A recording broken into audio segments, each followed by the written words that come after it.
Аллах, в принципе-то надо отпускать еще. И побежал по автоматах побежал.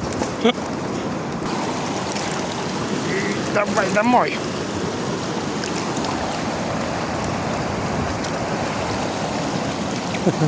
Соскочил, короче.